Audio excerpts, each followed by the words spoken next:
ओम 7 मई 2020 घर की ऑनलाइन योग कक्षा में आप सभी का बहुत बहुत स्वागत है, हार्दिक अभिनंदन है। प्रतिदिन की भांति आइए योगाभ्यास हम प्रारंभ करेंगे। सबसे पहले प्रभु के निज नाम को प्रणव उच्चारण 3 अक्षरों का यह ब्रह्म नाम ओम 3 बार ओम का उच्चारण करेंगे।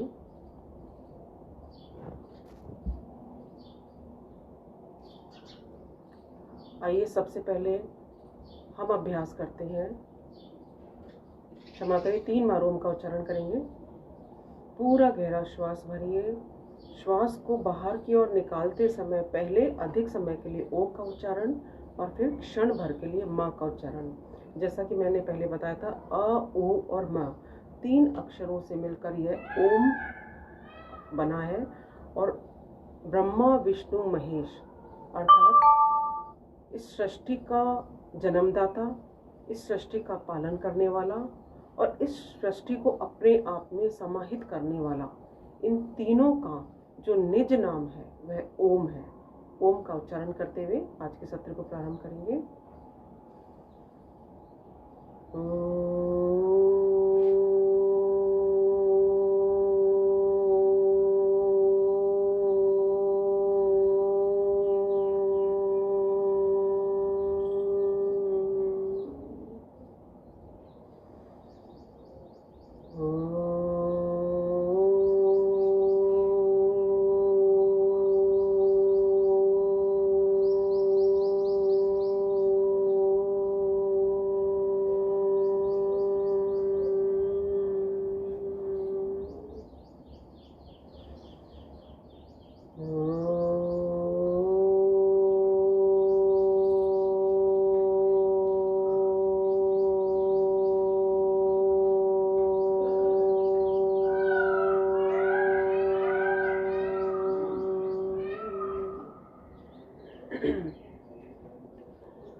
आइए सबसे पहले आज मंत्रोच्चारण में जो योग के उपदेष्टा ऋषि हैं महर्षि पतंजलि, उनको प्रणाम करते हुए हम प्रारंभ करेंगे। मेरे साथ आप सभी बोलिएगा। योगेन चित्तस्य पदेन वाचाम मलं शरीरस्य च वैद्यकेन योपाकरोतं प्रवरं मुनीनां पतञ्जलिं प्राञ्जलिरानतोऽस्मि। पतञ्जलिं प्राञ्जलिरानतोऽस्मि।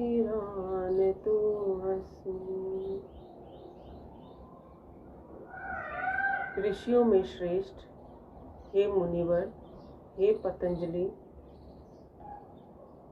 आपने ऐसी विद्या योग के रूप में हमें दी है जिसके लिए हम आपका नमन करते हैं। आइए सबसे पहले प्राणायाम का अभ्यास प्रारंभ करेंगे।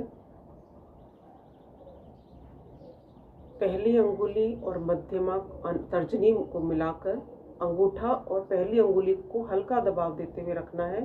शेष अंगुलियां मिलाएंगे और इस स्थिति में दोनों घुटनों पर अपने हाथों को रखना है। यह कहलाती है ध्यान मुद्रा या ज्ञान मुद्रा, जो हमारे हार्ट को रिलीफ देने के लिए, बीपी को नॉर्मल करने के लिए, कंसंट्रेशन पावर को बढ़ाने के लिए, साथ ही हमारी मेमोरी को बढ़ाने के लिए बहुत उपयोगी है। कम से कम 20 मिनट इन मुद्राओं में हम बैठते हैं तो इनके हमें लाभ मिलते हैं। जिन्हें वात संबंधी रोग है, पेट में अपच की शिकायत रहती है, गैस की शिकायत रहती है, डाइजेस्टिव सिस्टम वीक है, उनके लिए, या जोड़ों में दर्द रहता है, सर्वाइकल की परेशानी है, कमर में दर्द रहता है, घुटनों में दर्द रहता है, उनके लिए यह वायु मुद्रा, पहली अंगुली को अंगूठे के नीचे के, जहाँ से अंगूठा प्रारंभ हो रहा है वहाँ पर लगाएं और अंगूठे से ऊपर की ओर दबाव दे दें। फिर यह दोनों इस तरह से रखते हुए घुटनों पे लग रहेंगे। कम से कम 20 मिनट इस अवस्था में रहते हुए प्राणायाम का अभ्यास करेंगे तो हमें इन मुद्राओं का भी लाभ मिलेगा। तो सबसे पहले भस्त्रिका प्राणायाम को करने के लिए पूरा गहरा श्वास भीतर की ओर भरें, पूरा गहरा श्वास बाहर की ओर छोड़ें। रोकना नहीं है, शरीर में कोई हलचल नहीं होगी, पूरा ध्यान श्वास के आने और जाने पर लगातार अभ्यास करना है।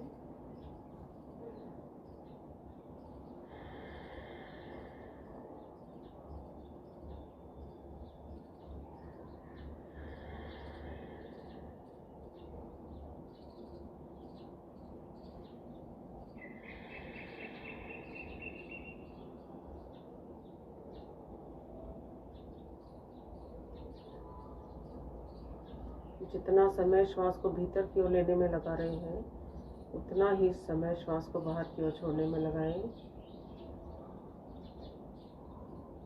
शुरू में आपको श्वास को लेने और छोड़ने में समय कम लगेगा, लेकिन धीरे धीरे अभ्यास के बाद यह क्षमता आपकी बढ़ती जाएगी और 8 सेकंड का समय लेने में लग सकता है और 8 सेकंड का समय छोड़ने में लग सकता है। इससे अधिक भी आपकी लंग्स की क्षमता बढ़ सकती है।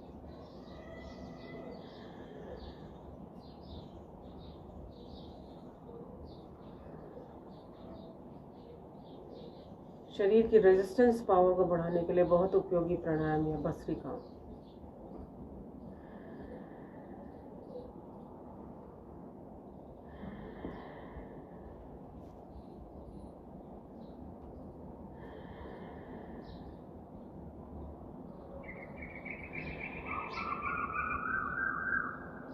श्वासों के साथ लयबद्ध होते हुए पूरा अंदर की ओर गहरा उतरने का प्रयास करिए।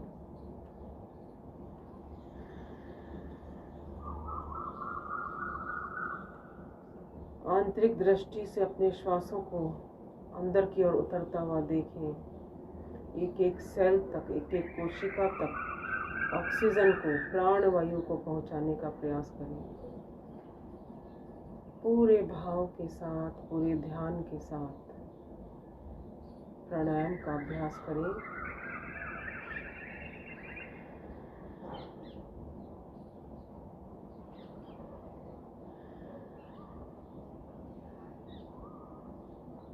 दह्यन्ते धमायमानानां धातूनां हि यथा मलाः तथेन्द्रियाणां दह्यन्ते दोषः प्राणस्य निग्रहात्।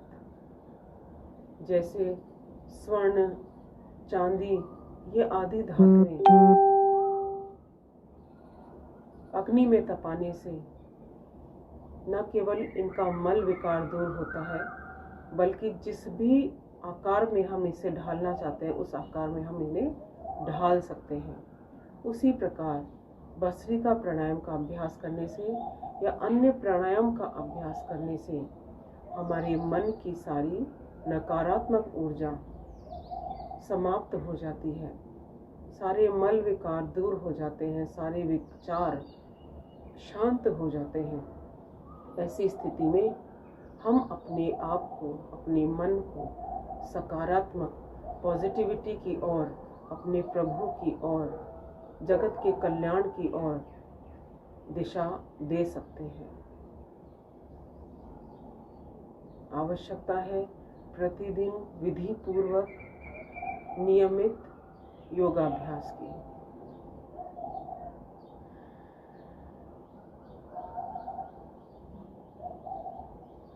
Yoga is the balance of body, mind and soul.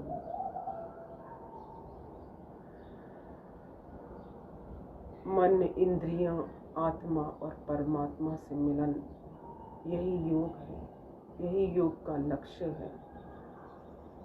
शारीरिक स्वास्थ्य के लिए, मानसिक शांति के लिए और सबसे ऊपर आध्यात्मिक सुख के लिए, ताकि हमारा नैतिक स्तर ऊंचा रहे। जब हमारा नैतिक स्तर ऊंचा रहेगा तो मन में न हिंसा का भाव होगा, न किसी को कष्ट पहुंचाने का भाव होगा। जब आप जगत के कल्याण के लिए कार्य करेंगे, ईश्वर के प्रति समर्पित होकर कार्य करेंगे, तो आप किसी का अहित सोचने का विचार नहीं कर सकेंगे।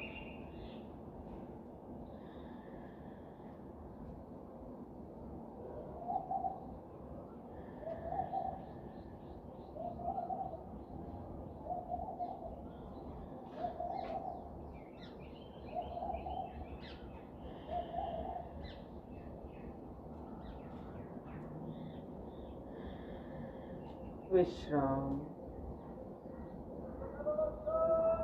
प्राणायाम का अभ्यास हमेशा कमर को सीधा रखते हुए बैठ के करेंगे, और जब विश्राम की अवस्था है उसमें भी आपकी कमर बिल्कुल सीधी रहेगी। अगला अभ्यास हमारा कपालभाति। कपालभाति,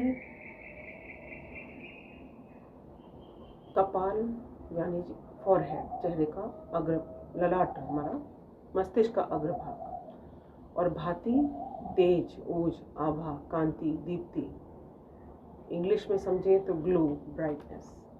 ऐसा प्राणायाम, ऐसी क्रिया, ऐसा अभ्यास जो हमारा नेचुरल ऑरा बढ़ा देता है, चेहरे की कांति को बढ़ा देता है, चेहरे का ओज बढ़ा देता है।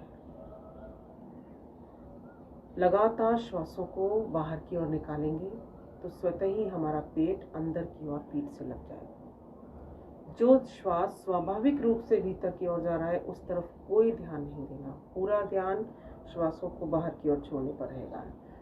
लगातार श्वासों को बाहर की ओर छोड़ेंगे।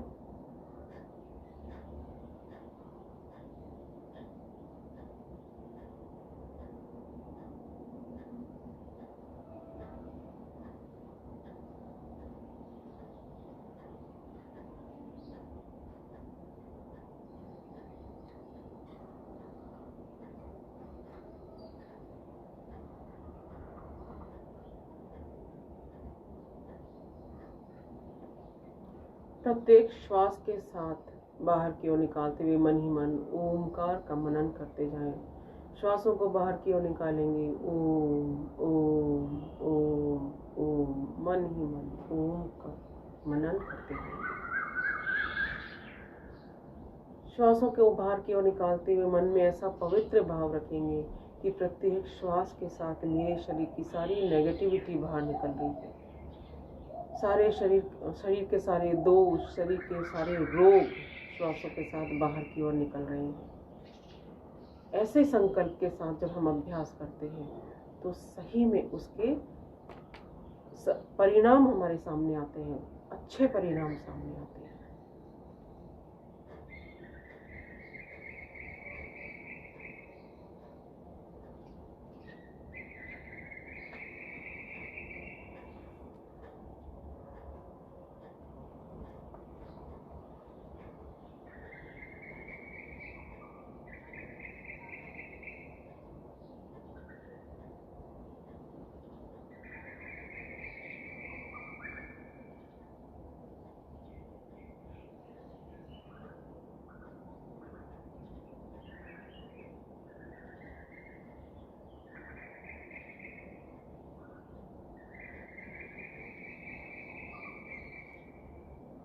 सामान्य साधक के रूप में कपालभाति का अभ्यास प्रतिदिन 10 मिनट अवश्य करें।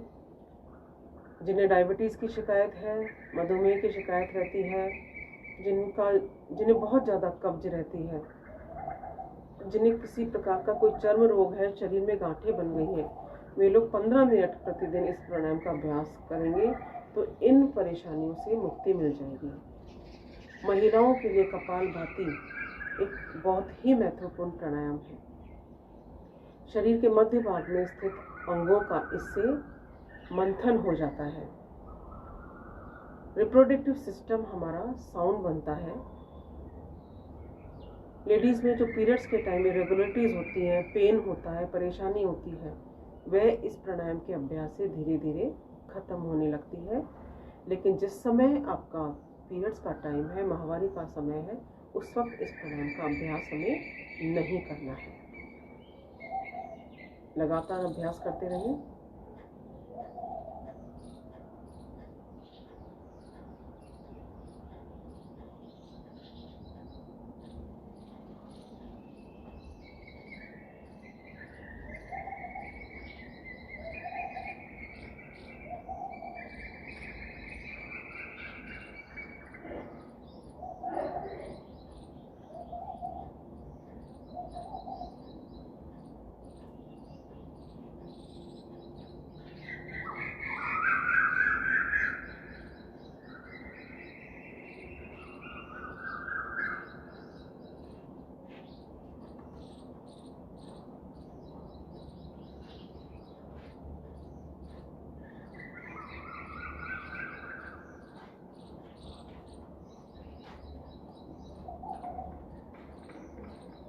चेहरे पर प्रसन्नता का भाव रखते हुए, आंखें कोमलता से बंद करते हुए लगातार अभ्यास करते रहेंगे।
लगातार अभ्यास करते रहेंगे। पूरा ध्यान श्वासों को बाहर की ओर निकालने पर रहेगा।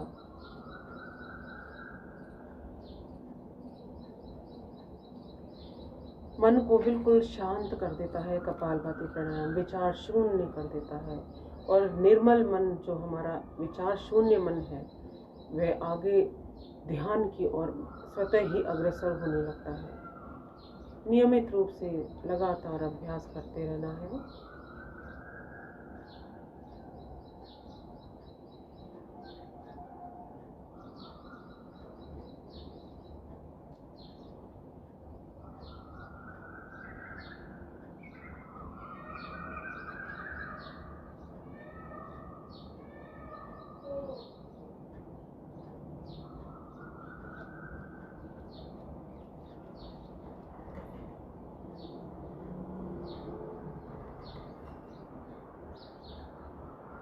विश्राम। अगला प्राणायाम बाह्य प्राणायाम, बाह्यंतर अभ्यंतरवृत्ति के साथ करेंगे। लंबा गहरा श्वास लीजिए, श्वास को बाहर की ओर निकालकर रोक दें। यथाशक्ति रुकते हुए मूल बंद लगाएंगे, उद्यान बंद लगाएंगे, त्रिबंध के साथ बाह्य प्राणायाम का अभ्यास करने से शरीर में स्थित वात, पित्त और कफ का संतुलन बना रहता है।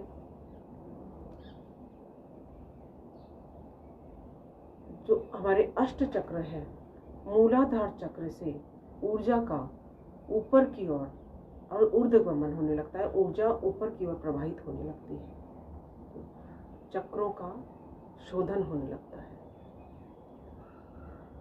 बाह्य प्राणायाम में 3 बंध हम जो लगाते हैं, सबसे पहला है मूल बंध। मूल बंध के लिए अपनी नाभि के नीचे के शरीर को, अर्थात अपनी गुदा द्वार को, अपने एनस को ऊपर की ओर खींचे, अंदरूनी रूप से उसे अनुभव करें और संकुचित करके रोक दीजिए। उद्यान बंध के लिए पेट को जितना आप अंदर की ओर करते हुए पीठ से लगा सकते हैं, उतना लगाने का अभ्यास करना है। और जलंधर बंध की स्थिति में ठुड्डी को कंठकूप से लगाते हुए श्वास को भीतर की ओर रोककर रखना है। जितनी देर आप श्वास को बाहर के निकालकर रोक सकते, उतनी देर इन 3 बंधों में रुके रहना है। फिर यथाशक्ति रुकते हुए चेहरे को सामने की ओर करते हुए जलंधर बंध, उद्यान बंध, मूल बंध को खोल देना है। 3 बार इस प्राणायाम का हमें अभ्यास करना है। आइए शुरू करते हैं।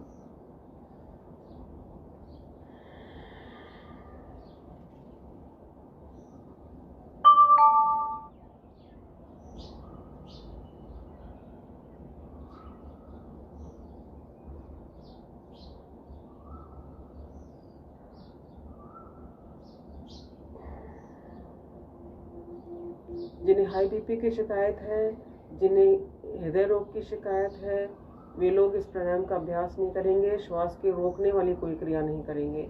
जिनकी गर्दन में दर्द है, सर्वाइकल की परेशानी है, वे लोग गर्दन को आगे की ओर नहीं झुकाएंगे। बाकी लोग 2 बार और अभ्यास करेंगे।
बाह्य प्राणायाम का अभ्यास करने के बाद एक बार अभ्यास करेंगे अग्निसार की क्रिया।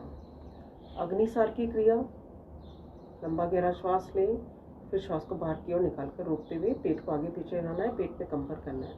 कुछ लोगों का ये प्रश्न आता है कि हम बार बार लंबा गहरा, जब हमें बाहर की ओर छोड़कर कोई क्रिया, कोई अभ्यास करना है, तो हम लंबा गहरा श्वास लेने के लिए क्यों कहते हैं? जब हम लंबा गहरा श्वास लेकर श्वास को बाहर की ओर निकालते हैं तो अधिकतम वायु को बाहर की ओर निकाल सकते हैं, अधिकतम अशुद्ध वायु को बाहर की ओर निकाल कर रोक सकते हैं और हमारी क्षमता उसमें रोकने की बढ़ जाती है। यदि हम सीधे श्वास को बाहर की ओर निकाल कर रोकने का प्रयास करेंगे तो आप अधिक समय के लिए अपने श्वास को नहीं रोक पाएंगे।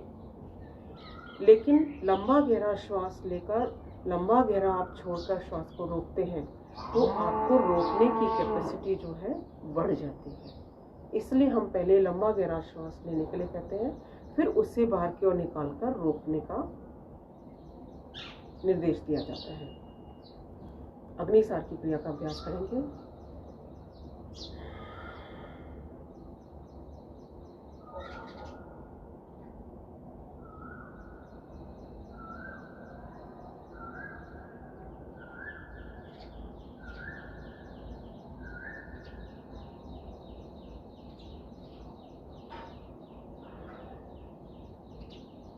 अग्निसार की क्रिया के बाद अगला अभ्यास उज्जाई प्राणायाम। उज्जाई प्राणायाम लंबी हिचकी या लंबे खराटे की आवाज के साथ श्वास को भीतर की ओर भरना है। आपकी गले की नस नाड़ियां संकुचित अवस्था में जब रहेंगी, उनको जब आप नस नाड़ियों को संकुचित कर लेंगे तो लंबी हिचकी या लंबे खराटे की ध्वनि आएगी और उस ध्वनि में श्वास को भरना है। ठुड्डी को कंठकूप से लगाते हुए रोकना है और दाईं नासिका को बंद करते हुए बाएं से धीरे धीरे श्वास को बाहर की ओर छोड़ देना है। 3 बार अभ्यास करेंगे।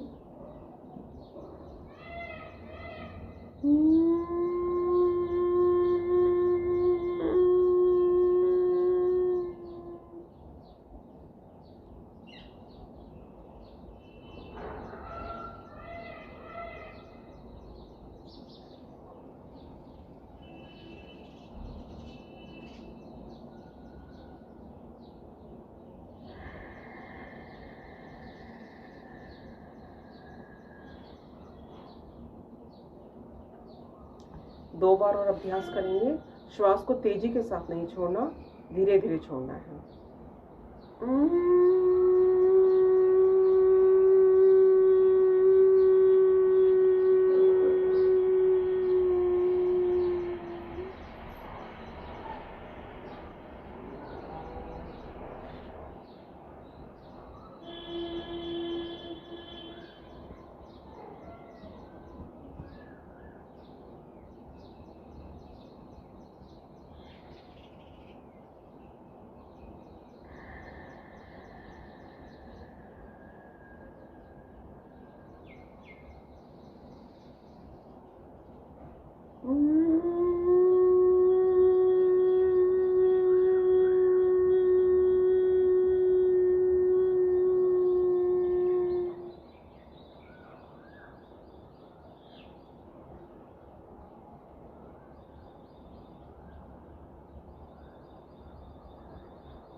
विश्राम।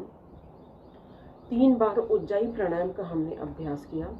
और आइए अगला प्राणायाम है अनुलोम विलोम। अनुलोम विलोम 72,72,10,210 नाड़ियाँ जो हमारे शरीर में निरंतर प्रवाहित होती रहती हैं, उनका शोधन कर देता है। दाएं हाथ के अंगूठे से दाएं नासिका को बंद करें, बाएं से लंबा गहरा श्वास लीजिए, फिर दाएं से छोड़ दीजिए, दाएं से पुनः श्वास को भरें और बाएं से छोड़ दें। लगातार इस क्रिया का हम अभ्यास करते हैं, इस आवृत्ति का हम अभ्यास करते हैं, तो हमारे शरीर के अंदर वात, पित्त और कफ का संतुलन बना रहता है। इनसे संबंधित रोगों से मुक्ति मिल जाती है। जिनके जोड़ों में दर्द रहता है, जिनके घुटनों में दर्द